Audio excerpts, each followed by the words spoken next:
He's a Democrat and billionaire, and he has a lot of ideas when it comes to solar. 13 Action News political analyst John RALSTON sat down with Tom Steyer today, and one of the big issues I guess you talked about is deregulation. Deregulation, NV Energy has a monopoly here, and there's a ballot question about deregulation. I asked Tom Steyer about that. He's a billionaire from San Francisco.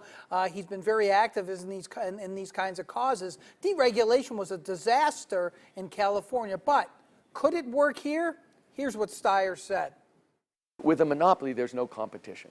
So when we think about a regulated monopoly and so-called deregulation, what they're really talking about, I think, is the deregulation of generation. That not all of the electricity generated has to be done by the local public utilities. That makes sense, you're saying. So as long as it's done correctly and watched over carefully by the Public Utility Commission, then it can work.